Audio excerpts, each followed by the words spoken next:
In the opening scene, we see a man who wakes up in a mysterious cube-shaped room with several hatches on each of its sides that connect to other identical rooms. In a confused state, the man opens one of the hatches and enters a red-colored room. The moment he steps in, several square-shaped spikes burst out of the walls, impaling him and taking out a cube-shaped chunk of his body. The scene then cuts to another cubic room, showing three people, Yuichi Goto, Shinji Ochi, and a young boy, Chiharu Uno. They all seem to have no memory of how they got here, nor do they have their belongings. While they are trying to comprehend the situation, another man, Hiroshi Ida, throws a shoe inside the room before entering. Shortly after, they're joined by another survivor who introduces herself as Asako Kai. As Hiroshi proceeds to open another door on the ceiling, a dead body of the first man falls from the hatch, leaving everyone startled. In a desperate bid to exit the trap, Shinji proceeds towards another room, unaware of the potential danger, but Hiroshi stops him and decides to test the room first. He throws his shoe towards it, and it is immediately burnt down by the extreme flame. He then warns the group that some of the rooms in the cube contain deadly traps that can be activated by different sensors. Following this, the group starts to pass from room to room, throwing their boots in order to check for traps. In the midst of this, Shinji asks several questions, but an annoyed Hiroshi orders him to shut up.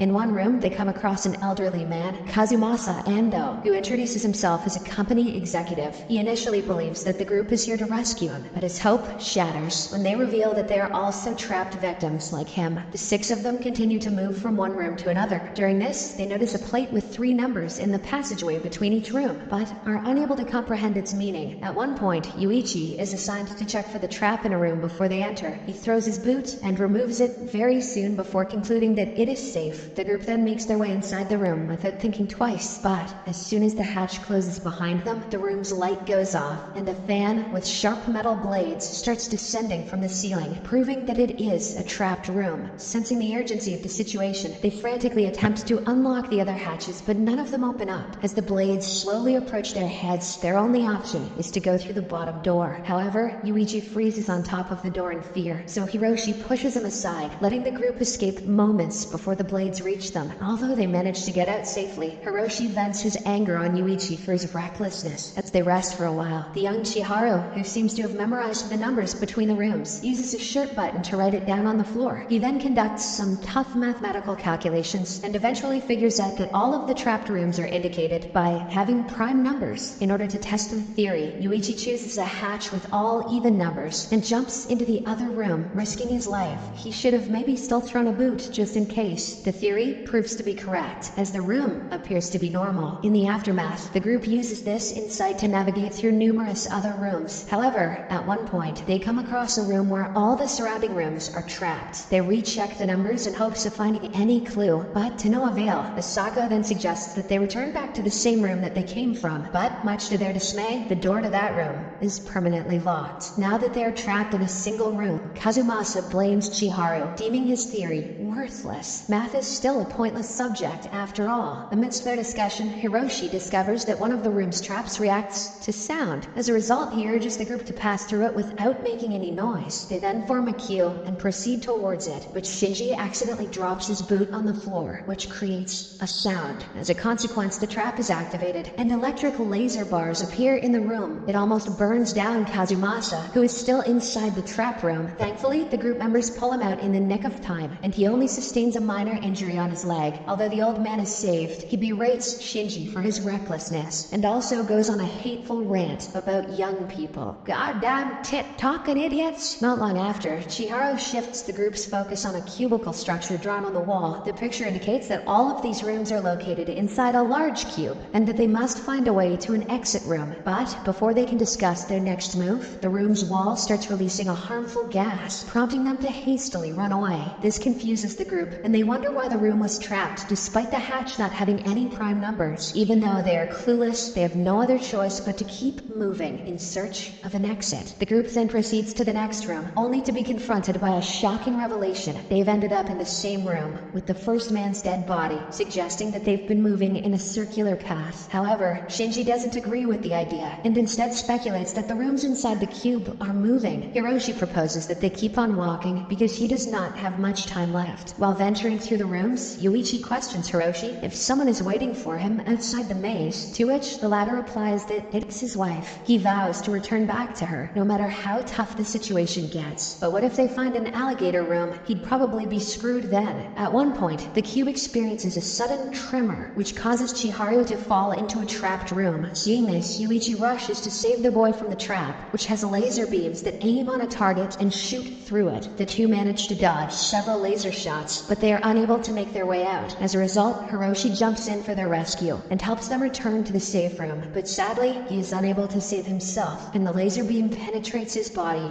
resulting in his tragic demise, and perhaps just a little bit of pleasure. Later, while the group is mourning his loss, Yuichi does some calculations. He soon discovers that the numbers on the hatch indicate Cartesian coordinates, which they can use to head towards the edge of the cube. According to his theory, if they go through 4 more rooms in the y-axis, they will reach the cube's edge, a potential exit. Armed with this knowledge, the group starts following Yuichi's suit. Shortly after, they stop in a room to rest, during which Kazumasa shares his belief that all of this might be his punishment for the sins he committed. He admits that he has betrayed a lot of people, and that he deserves punishment for the same. Their conversation is suddenly interrupted when the metal bars shoot up from the ground, splitting the room in half. These bars also separate Kazumasa and Shinji from Yuichi, Chiharu, and Asako. Realizing that they can't be together any longer, Kazumasa and Shinji decide to find the exit on their own and bid farewell to the rest of the group members. Without the masked dork, those two are as good as dead. In the aftermath of this event, Yuichi, Chiharu, and Asako continue their journey towards the edge. Along the way, they come across a room with a large screen that shows a painful memory from Yuichi's past. In the video, we see Yuichi's younger brother Hiroto standing on the ledge of a building. He is contemplating to end it all, as he isn't able to bear his father's brutal assaults anymore. Moreover, Yuichi urges him to tolerate it instead of supporting him. Depressed by all this, Hiroto commits the unthinkable. This tragic memory leaves Yuichi devastated, and he is overwhelmed by guilt for not being able to save his little brother. After an emotional breakdown, he vows to rectify his errors by rescuing Chiharu and Asako from this trap. On the other hand, Kazumasa continues to criticize Shinji, expressing disdain for younger generations, which deeply offends him. As a result, while Kazumasa is distracted looking down a hatch, Shinji bashes his head in with the hatch door, killing him on the spot. Sorry, old man. The hatch kill challenge is trending right now. Back to the trio. Chiharu calls Yuichi a coward for not saving his brother. The young boy relates his own experiences with that of Hiroto, which makes him feel depressed as well. Due to this, he opens a hatch in the floor and proceeds to jump into the trapped room. But this time, Yuichi holds him back at the last second and saves his life, unlike what he did for his brother. In this process, we see several bruises on the boy's body, indicating that he had been abused just like Hiroto. Just then, Asako mentions that they have reached the edge of the cube.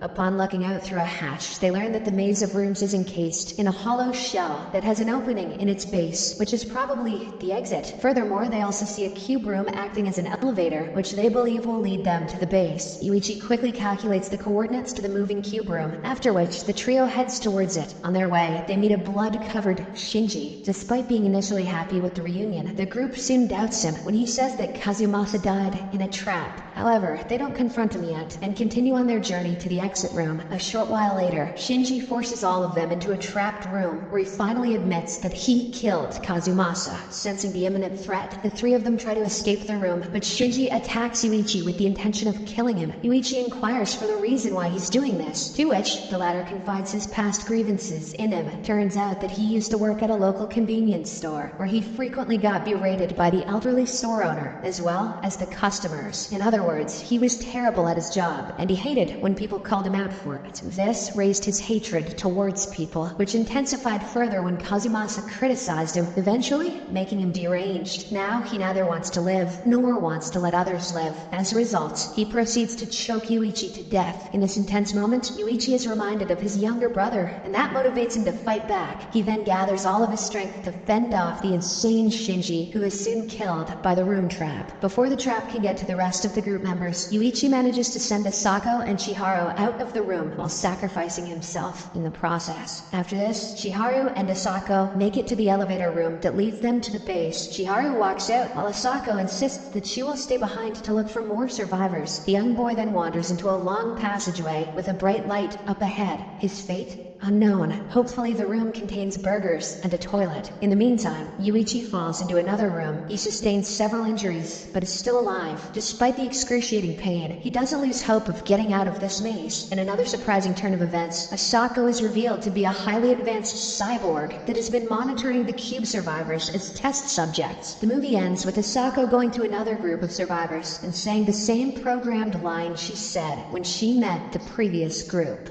Who are you? They could have programmed her with a cooler line. Subscribe for more videos like this, turn on notifications, and leave a like to help the channel out. Thank you for watching.